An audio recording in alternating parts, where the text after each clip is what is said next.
friends, and welcome to the show. I'm your host, Ryan Dafamia, and I invite you to go through a journey with me as I seek to learn and discover new things through interesting and exciting conversations with some of our guests from the cyber community. We'll cover everything cyber from the latest news, technologies, best practices, and the everyday life of a humble cybersecurity professional. I hope you enjoy the show, but before we get started, here are some quick and important notes. The opinions and statements shared by our hosts and guests are of their own, and not the organizations they work for or work with. The show discusses and explores ideas on how to better manage cybersecurity risks at a high level. We'll often talk about solutions and products to mitigate cybersecurity risks. Please note that these are meant to be general advice only. Always consult with professionals before considering any solutions we discuss on the show. That's it. Now, let's get started with the show.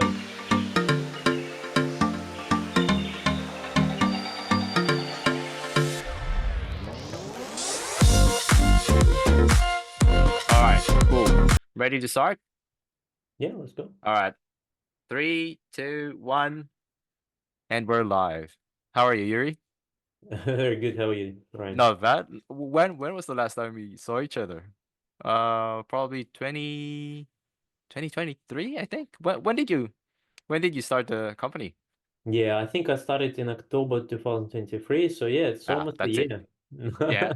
When you announced that you were starting when you were starting your business, I was like, that's really impressive. I was really impressed, to be honest with you, right? So it's like everybody thinks of starting their own business, but it's always like at the back end, like everybody's waiting for the right time. But here you are, you just did it. So well done to you. Thank you. Yeah, I mean, I needed a challenge. I've been working in cybersecurity for ages. And when you say ages, just for everybody, how long is that? 30 think years? no. I mean, I'm young. Because you, So you look yeah, young, yeah. I was gonna say, because but like maybe it 18 years. sounds like 18 okay, years. 18 years, yeah. So I wouldn't, yeah, long yeah, enough, but yeah, long enough. But I've been into computers since my school days, so it's kind of nice. long path. Doing interesting stuff during those times, I'm sure. Yeah. Yeah, starting a new company is a challenge. So it requires a lot It's of an adventure. Yeah. it's an adventure every day, but it's fun as well. And once you've done all sorts of projects, I had like hundreds of projects literally, Yeah. delivering security services and delivering security projects to all sorts of companies, industries, and different geographies. So I kind of, I know how to do that. I've been in the role of engineer, security designer, architect, leading engineers, designers, and architects. And then Yep.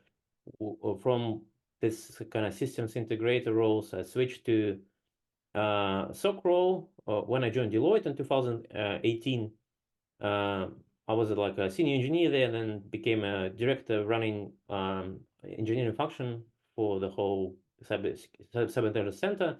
Yep. So for security services, we provided out of the cyber intelligence center. Yeah. Were built by my team and maintained by my team. So it was a really cool experience. And through this SOC experience and managing all sorts of clients from operational perspective, so I was thinking, okay, how can we help these people to automate their work, Yep. and at the global scale. So rather than doing it within one company, I needed the challenge. So I decided, okay, so think big, create Yep. an international company from scratch, and start delivering to You you the you whole you world. decided to just go global, right? Rather than say, you know what, I'm gonna start small. I'll skip that. I'll just go global. I'll start Yeah, I mean, a it's kind of silly approach because you kind of need a lot of capital to do that. But I'm doing bootstrapping. Yeah, So that's interesting. Is that and something you want to cover? Like, how? Because I can't imagine. All right, so starting a local company is already challenging, but for you to start hiring these different people from different parts of the country, it's like all the admin and the paperwork and the capital that you need to run that. Just that's nowadays it's interesting. okay. Like it's all electronic, and Mm. you don't really spend much time. You can engage someone like an accountant or legal team for a number of hours. You don't need to hire them. So being a small company is easy in that sense.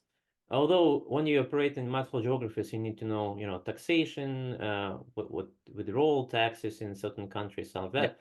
that, or legislation, what are the, local frameworks, security frameworks they use, and so on. So you kind of need to adjust um, to all this to be flexible.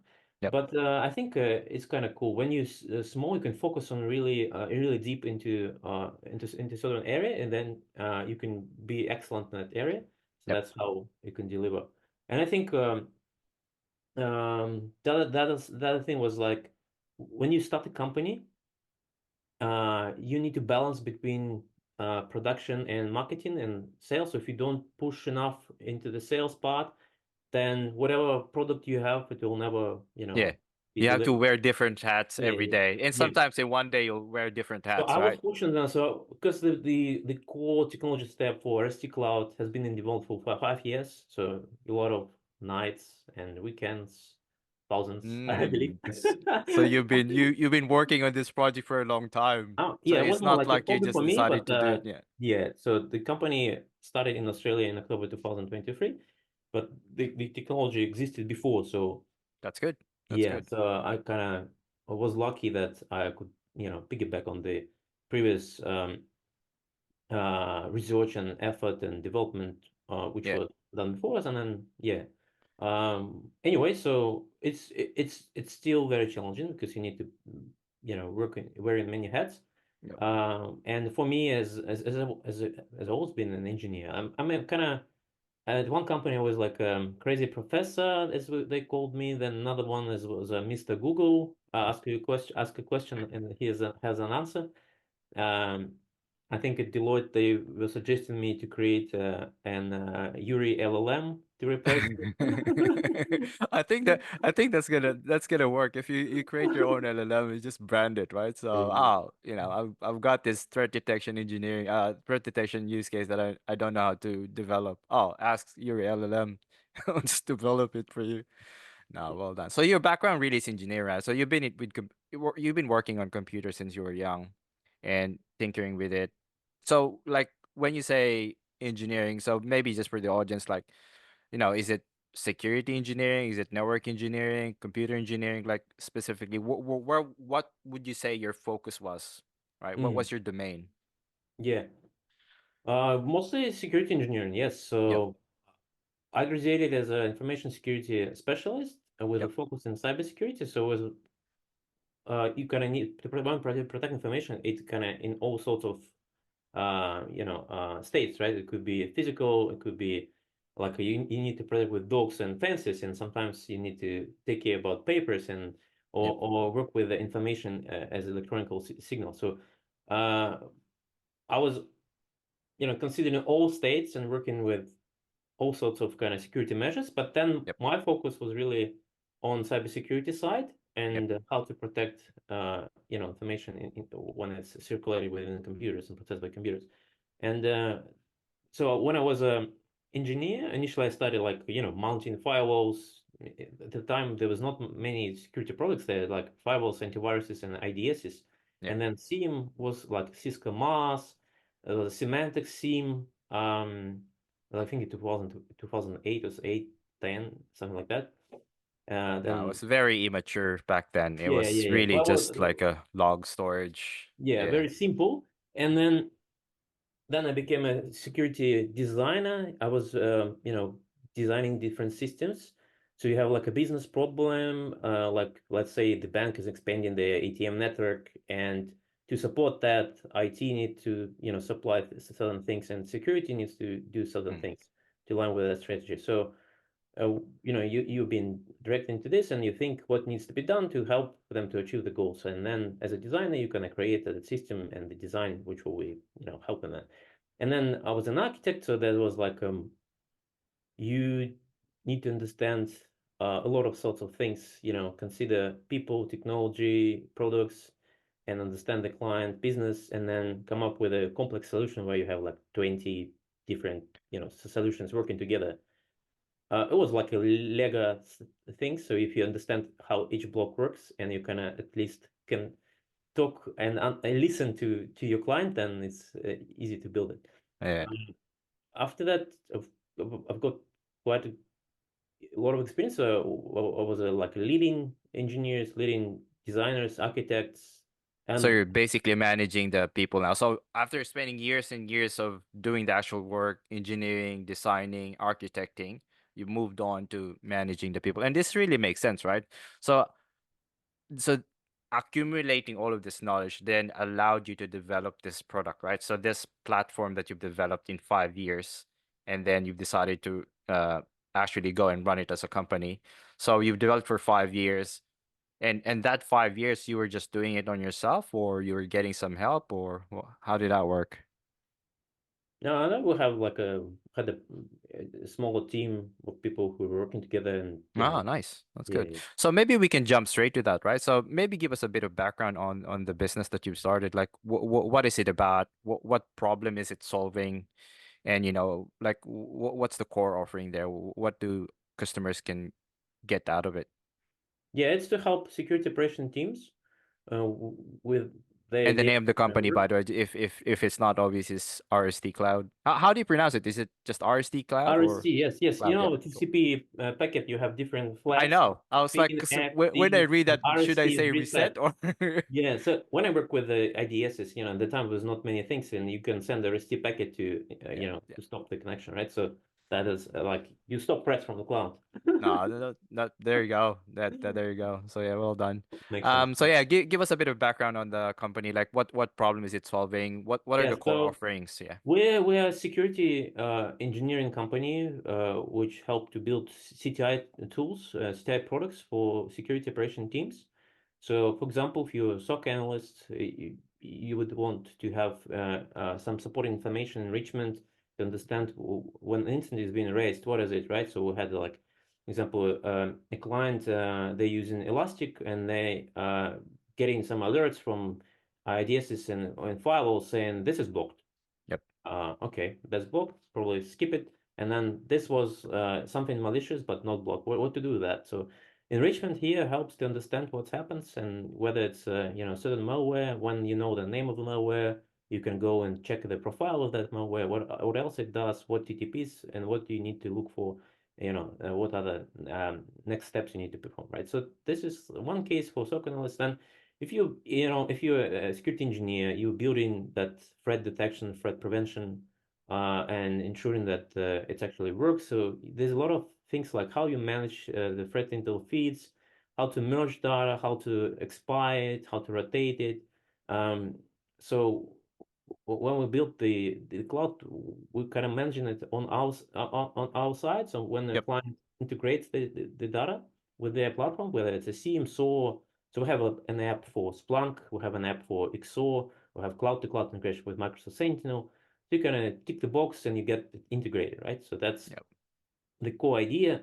Because there's so many companies in Australia, for example, where you have like two security people and they do everything and they don't have time, Yeah. for many things. So I just want to alleviate that pain, No, integrate. yeah. So threat enrichment, right? So those are the key words for your service, and we both know what that means. But for the benefit of the audience, maybe if we can expand that a bit. So when we say threat enrichment, what do we mean by that, and what are the mechanics, right? So do you want to touch on that? Like, what do we mean by threat enrichment? Yeah. So they did many things like let's say you have a suspicious connection from your internal network to external network, and some system flags it, or you don't know what to do next. So you can check whether it's like a stealer or ransomware, or is it a C2 connection, right? And then you can take actions accordingly. So the other thing is that you don't know you have traffic and you want to detect something you don't know whether it's malicious or not. So you then can match against the known bad things. Yep. So you import a lot of data into your system, have it in a certain list with the TTL, so time to live. So you specify Yep. how long it will be preserved within the system, and then you match your logs or telemetry against that, and get some alerts out of it. And there's usually you need a number of levers to configure it. So we Yep. have scoring, for example, so you can specify what's the threshold, and this helps you to fight with false positives. And the other thing, data is categorized, so you can see if you want to look at the threats related to certain category, you can specify, well, give me anything related to crypto mining. I don't want to see any crypto mining activity in my environment, or it could be phishing or C2, whatever, right? So Yep. many threat categories, so you can come up with different rules. Let's say I have a VPN. I want to be sure that the no connections from compromised host to my VPN Yep. allowed, right? If it's denied, I don't want to raise an alert. If it's allowed, then yeah, flag it. Or Yep. the other case is like we have clients with a WEF, so importing data into a WEF to check whether the clients coming from compromised host or not, because they can do some financial transactions in the system. So Yeah. if they're Just to coming from an summarize, if untrusted host, yeah, so yeah, then you sorry need to to interrupt. redirect So it. to summarize, I guess, Yuri, is if I was a SOC analyst and if I was monitoring a SIM or whatever monitoring system they use, instead of just seeing source IP, destination IP, port number, and whatever parameters that they've got, instead of just looking at that and then manually investigating, okay, this is a weird port number. I want to investigate what destination IP is and what services are running on there, where is it hosted, instead of a SOC analyst doing the manual investigation. What your service does basically is it integrates to that monitoring system and adds more layer of information. So it can tell the SOC analyst right on the get-go that that destination IP is actually a known command and control server. It is related to this specific APT or advanced persistent threat. These are their common tactics. So is that accurate? Is that so when we say threat Yeah, enrichment? kind of. Yeah, it's Yeah. like a very basic steps, right? So you want Yeah. to detect the stuff when you're looking at your logs, you compare with the information about threats and you kind of flag it. But that could be overwhelming. So automation is important here. So what we do, we produce information which is like actionable to extent that machines can decide what to do next. So you can Mm, define playbooks. So let's say you found something, then you enriched it and you found that it's particular malware, so you can trigger some other actions automatically. You don't need to involve people. Um, nice. it's easy Okay. to do when you have a SOA. Like SOA systems are very big, and it takes time to to create them and manage them. But also like simple actions. Sometimes you can just create if you take if you talk about Microsoft Sentinel, for example, there's like a logic app which is easy to create. You don't need maintain infrastructure for it. And there are many other solutions who do similar stuff. But the idea is that it's better to automate everything, not to do it manually. It's just Mm, a lot of work otherwise. But if you but the other case, you're a company working in certain geography in certain industry, you want to know what's impacting you, right? And let's say you specific to your industry. Yeah. yeah, you acquiring some other company or you expanding your business into a new geography. What are the threats there? Will be attacked, by hacktivists because I'm a certain company and then I Yeah. entered that market, right? So this kind of question is also interesting. So then you can understand how your threat profile is changing after that. And if you're a manager, for example, you can feed it back to your operations team and say, hey, we need to start monitoring for this threat. Do we have, detections for that threat? Or do we have, or you talk to your security architects and, ask, do we have means to have, is the architecture is actually capable to deliver and to protect from this type of threats? So yeah, there's many applications. In terms of enrichment, it's mostly about incident handling. So to Mm, help to reduce time you spend on alerts. yep. So yeah, so that and that's why I really wanted to talk to you because there's a lot of threat intelligence providers in there, but I feel like everybody's doing the same thing. Like everybody's just providing indicators of compromise feed, IOC feed. And then there's a bunch of professional services on the back end that produces, pre-canned reports about specific threat actors or, evolving threats or exploits that's going on. Um, and I had a quick look at your website and yeah, I think you've taken a step further and sort of evolved the typical or traditional threat intelligence service, right? So which is good because it's always good to innovate. Otherwise, everybody will just be doing the same thing, and there's really no value in there. Then the threat intelligence service then becomes commoditized, right? So if everybody's doing the same thing, like what value does that add to you, right? Or to me as a end user. So maybe we can talk about like, give us a bit of a background on the product and what are the future plans actually. Like what's the plan moving forward? I know you started like, is the company like a year old now or approaching? Yeah, next month will be first anniversary. Nah, congratulations, man. We need to celebrate. Mhm. But yeah, like what's Yeah, so the currently we pipeline? have Yeah. 5 products. Yep. So the first product is threat feed. This is to enable threat detection and threat prevention in real time. So it Cool. can be loaded into SIEMs or firewalls or WAFs, or used in the front end platforms to then, to, to, to create your own data set and decide what to be done with this information if you have CTI analyst. The next thing is IC lookup. It's to integrate with SOA tools, or you can use in your browser, like select any text and right click, and it will give you, oh, that's IP address belongs to that malware, for example, right? Or that hash. Uh, that tells you about known malicious stuff. There's Mm. another product called noise control. So that's quite a unique thing. So this is designed so when you consume front end feeds from multiple sources, what happens is that one day or another, each of the sources will give you a false positive.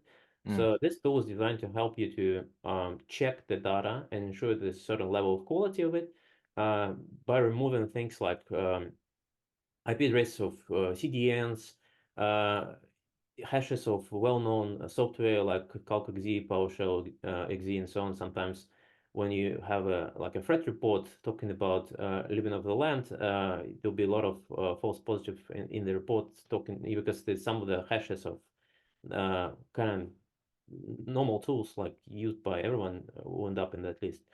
So noise control is also to help to remove the well-known domains.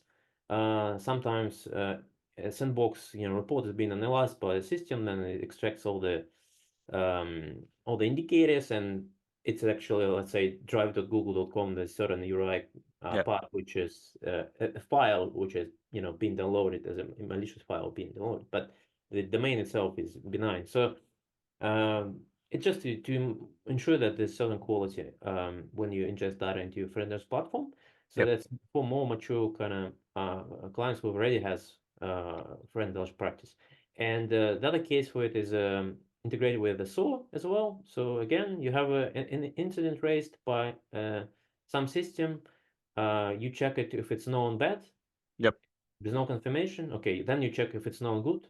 Oh, it's an IP It's a address of well-known domain or IP. Yeah. Google, or it's a Office 365 Gov kind of IP. Okay, Yep. then it's probably not worth to investigate that and decrease the severity or just close it automatically. No, So that's good. that's noise control. Another one, I would just, there's a lot of information out there. So the world is huge. There's so many researchers, so many government bodies, different agencies, certs, security companies, threat intelligence companies, individual researchers. They all publish some information. It's like either an article or a defender's report. So a complete piece of research, Yep. which is like 20 pages of human readable information. There's so much interesting in there.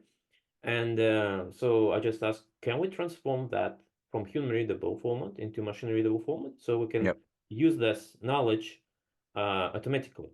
Yep. And so we've built that engine, which is called Report Hub. It's an electronic library of threat intelligence reports and articles. So it consumes all sorts of blogs and so on, articles and PDFs, and transform them into Sticks 2.1. And you can have a graph.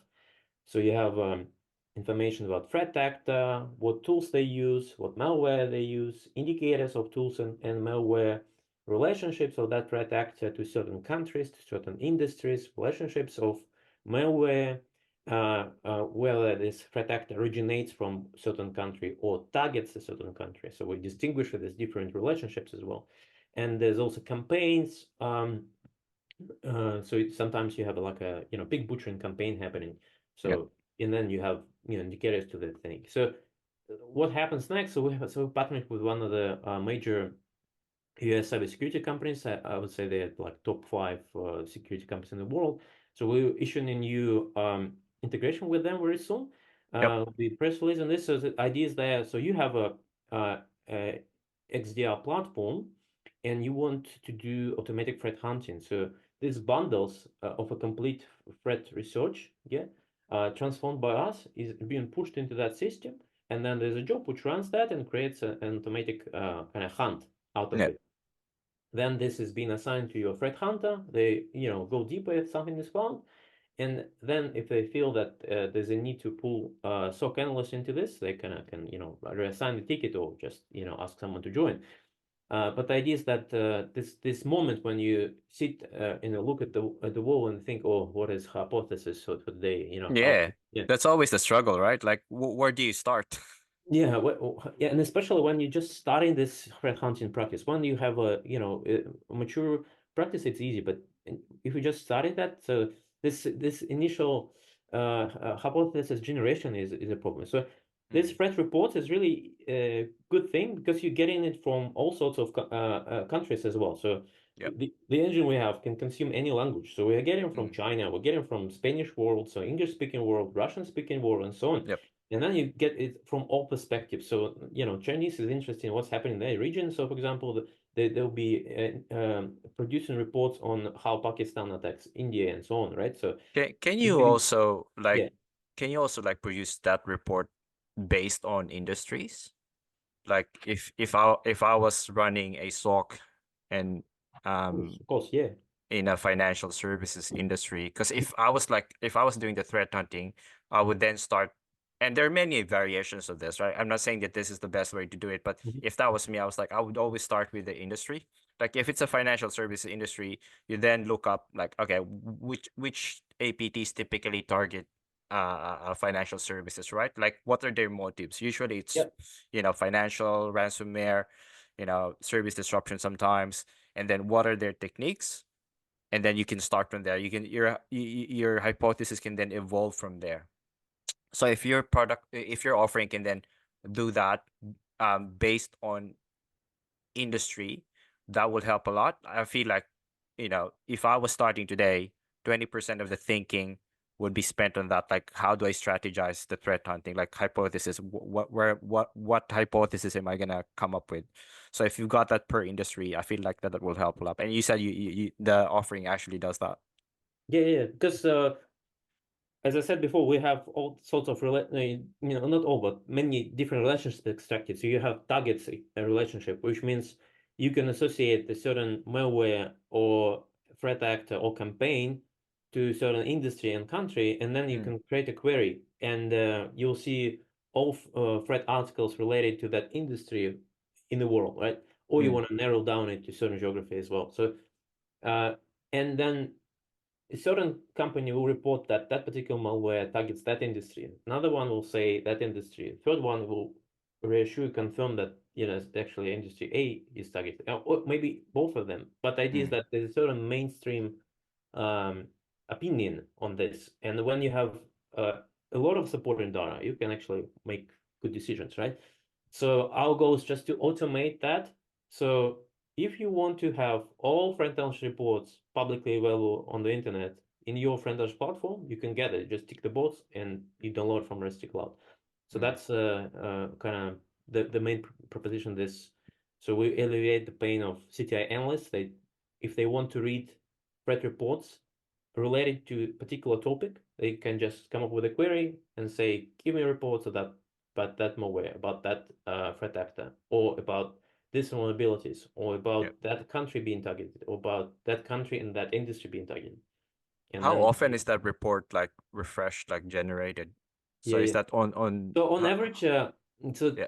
there's the statistics like that. So you have about 45,000 articles being published, Yeah. but many of them are just a copy of the original. So it's like some journalists start, saying, "Hey, we've read this report, and then here's some information with a shiny, very." So there's some cleansing Yeah, that yes. happens in the back end. Yeah. This is not really interesting. We after original report. So we have an engine which actually reads the article, and classifies what it is. And if it's classified as a rich threat-intelligence report, then it's been analyzed. If it's classified as a just news or advertisement or something like that, then it's been dropped as a junk thing. So, and out of 45,000 articles like that, about 2,200, these are technical threat-intelligence reports with tactical operational data, which can be used by SOC people. And sometimes the other class of threat reports is about, trends, where we're all going, what's the big changes in the industry. This is kind of classified as strategic reports. This can be used by managers, directors, and CISOs. Yep. And then the other thing is like there's small snippets. The strategic reports about 500 or so a year. And the small technical reports, which are like very small text about what the threat is, and then a lot of indicators, right? This kind of reports hard to It's yeah, you it's can't not get any value yeah, from yeah. So there, it's right? good to have it because it still gives you information how this indicator is mapped to a certain threat, so we can Yep. see them, but we do not present them in our report hub, as they not giving enough value in terms of interpretation of Yep. what happened, right? But mapping of it from these reports is going into our threat feed.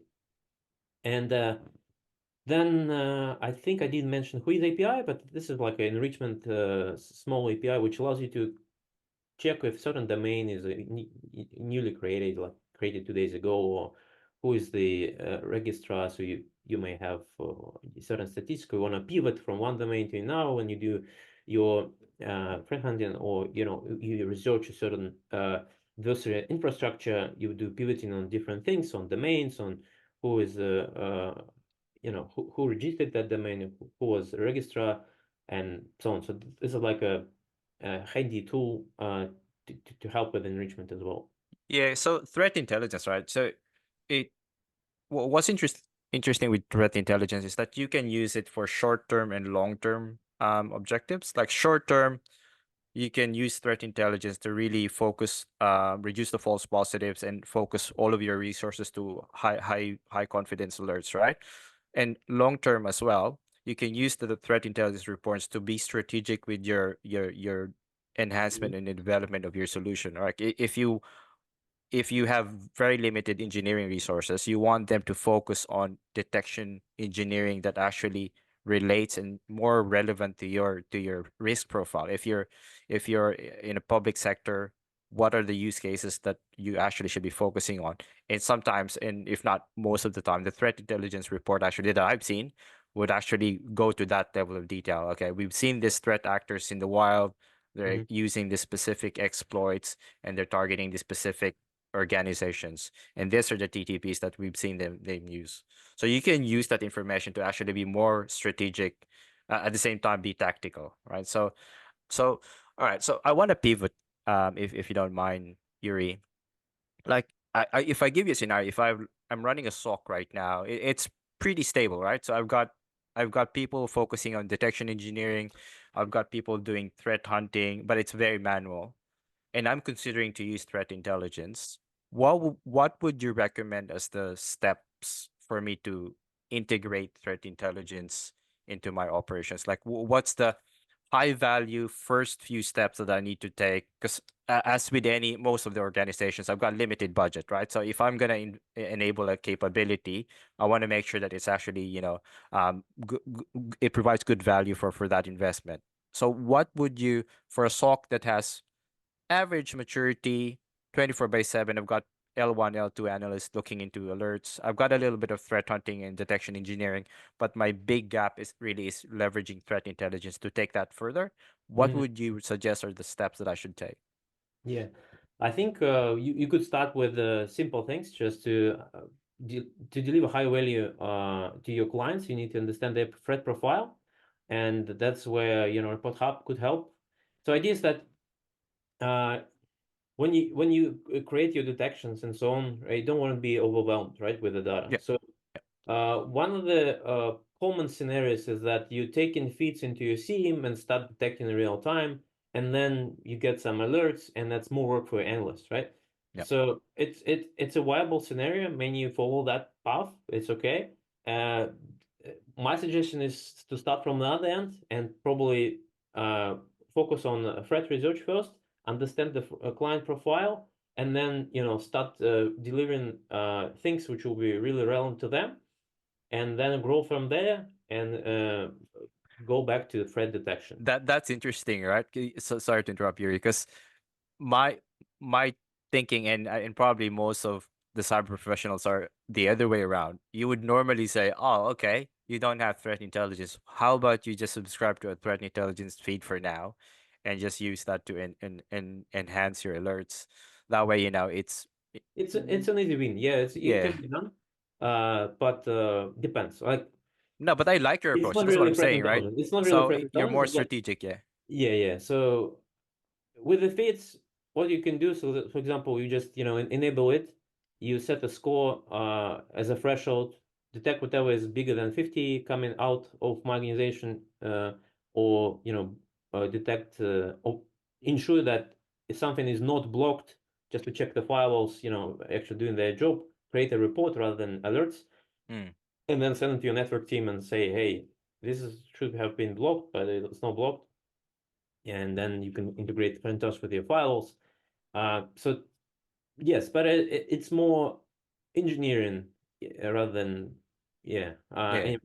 So if we talk about um, delivering, like it depends whether the SOC is internal or external, right? yeah. If it's internal, it's one thing. If you deliver in multiple clients, that's Assume important it's to internal. So tailor it to the let's use that scenario. If it's an internal SOC, for a private entity or public entity, doesn't matter. But yeah, it's mainly for internal use. What would you suggest? Mm. Yeah. Still, first of all, understand what are your requirements, what are you Yep. trying to protect, and based on that, once you understand what is your information you're trying to protect, start thinking who are the threat actors, what tools they use, what malware they use, what's your threat profile. Once you got that, you start, changing the underlying technology or Yep. configuring certain things. So I would go that way, Yep. and that will be easier, and it's logical for everyone. They would know why they're doing this, right? Mm. But again, it can be from down up, right? So you can start configuring feeds, start Yep. detecting stuff, and then just be sure you're not overwhelmed, otherwise people got hurt and then don't want to use it anymore, and yeah. Yeah. Yeah. True. So yeah, you can do it different way. I guess it really depends on what one factor that I would consider is like your how big is your team, right? So because if you enable a IOC feed and you take it to the Yeah, yeah, extreme, yeah. and you're gonna generate lots of false positives, and that's just gonna distract them from actually investigating the true positives or the actual, high confidence and notable events. So it really depends on s- Yeah, other factors. Yeah. but some organizations, they can afford investigating something with spend a lot of hours doing that, right? And Yeah. some other organizations, they just, am I secure? Is it blocked?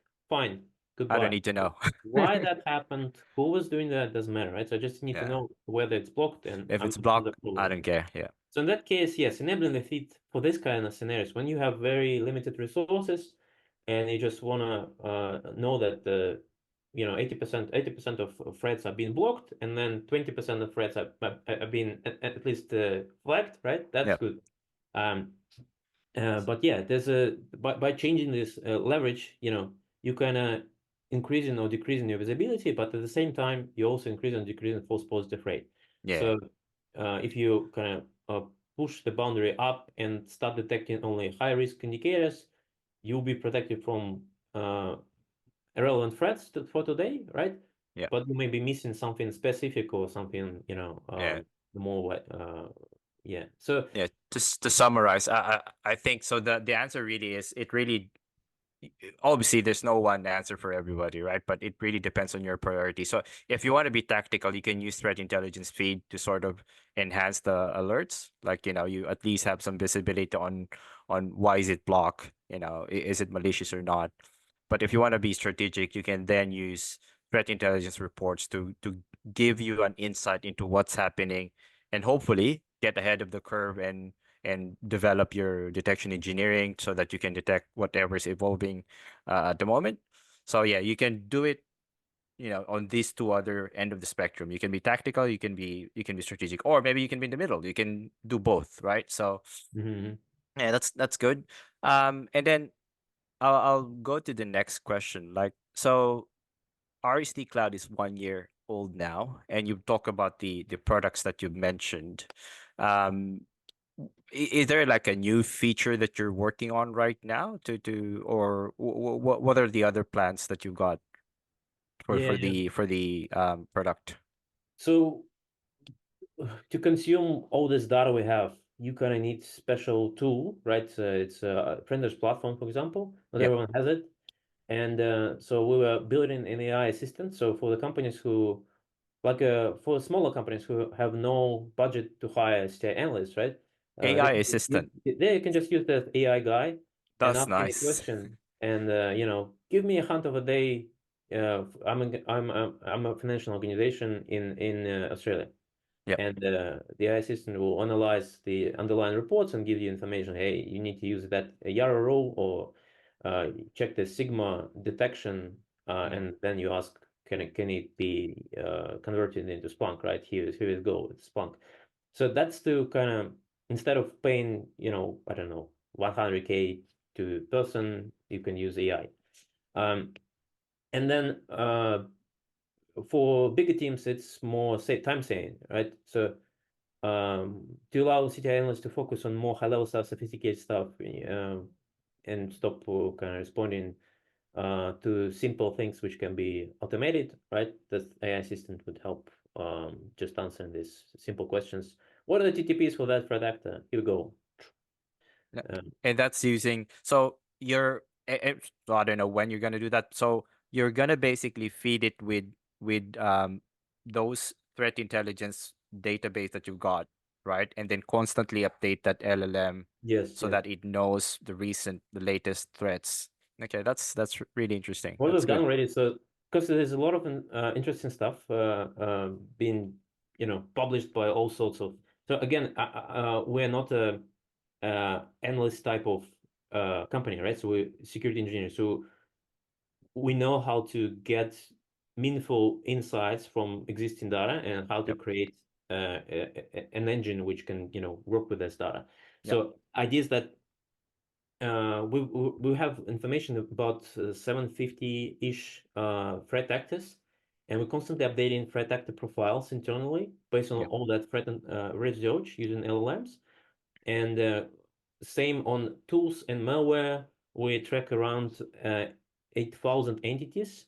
That's excluding aliases. So each entity will have, like a full threat actor, so it's like 7 aliases, CrowdStrike would have their own name, Microsoft another one, for Checkpoint another one, Google, Mandiant, kind of one more. So we have our own taxonomy, so we'll map everything Yeah. into one key, and then based on that data we've already collected, we have a certain engine which generates threat profiles based on that.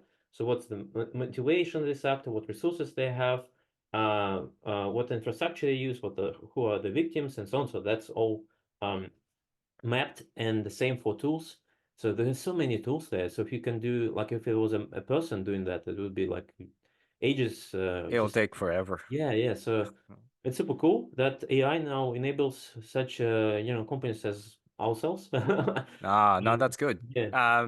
So yeah, I obviously don't want to preempt it, but I think that's a really cool feature if you're gonna launch that because it's gonna help. So it's not, I don't think it's gonna replace a threat intelligence analyst, right? Rather, No, it no, will complement them to just make their enough. job easier, and they can develop, uh, um, they can work with the other SOC teams to add more value. Like, so if I was a SOC analyst and I'm investigating something, and there's not a lot of information outside, I can go to this tool and say, You can there Google any it information? and spend 2 hours investigating or Yeah, just ask exactly. If questions. you Google it, it'll take Yeah, you yeah. forever. But if you got some high quality data that you can query right away, and that really will make things a lot easier.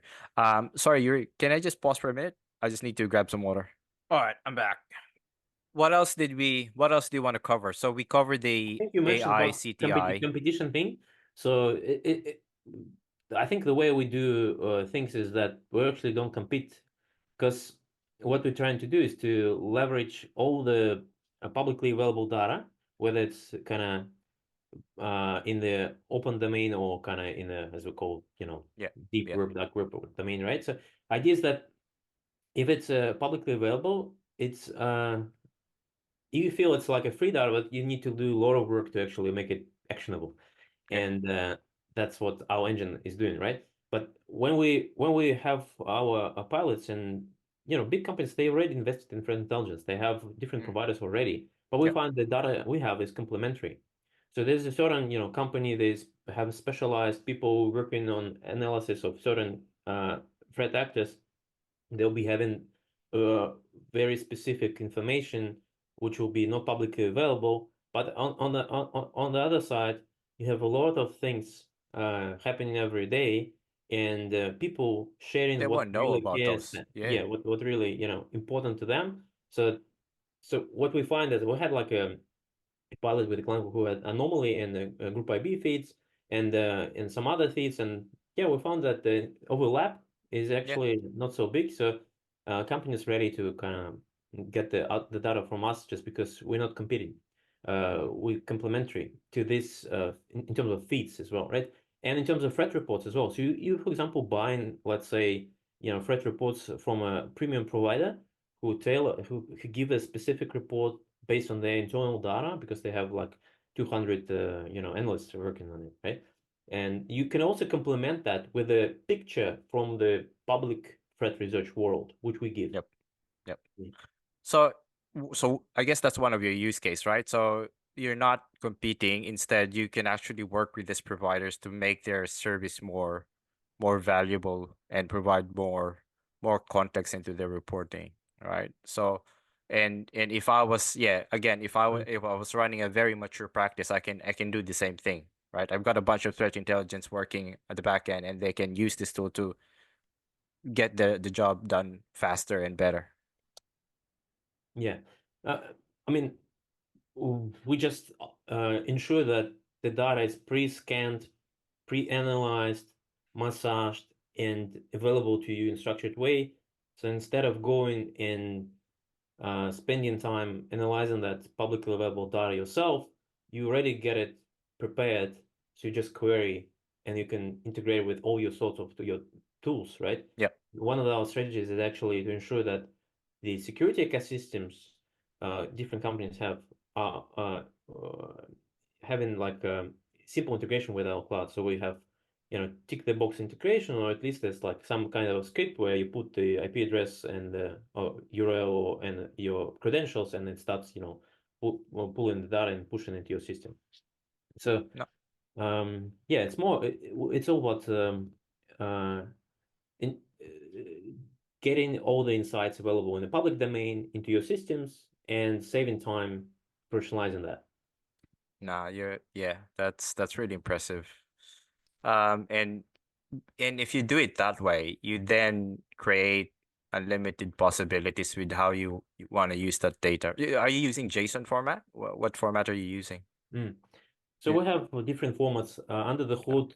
It's a JSON format. We convert it into CSV, the like external JSON format. Yep. Depends on the system. You need a certain number of fields, right? Yep. So and then there's also sticks 2.1, which Mm. is also JSON, but a certain Yeah. certain. So that's good. Yeah.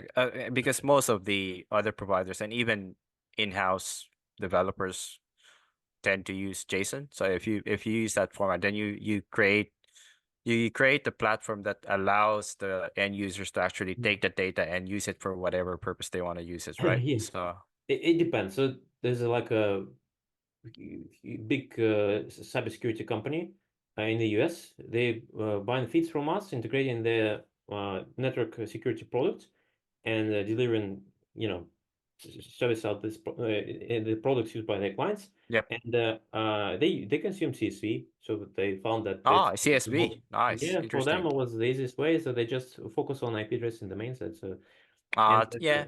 There's Fair. If it's a another, network product, yeah, they'll just be interested with the yeah. IPs and port numbers, right? So it really depends on the case. So the others would need more information because it depends on the use case, how you use it. So there's a UK firm, they consume Sticks 2.1 just because they want all these relationships preserved. Yep.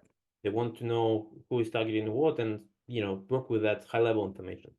And yeah, so we're ensuring that our data uh, is represented in a way so machines can consume that and different systems can consume it, and we don't need to convert it from one format to another.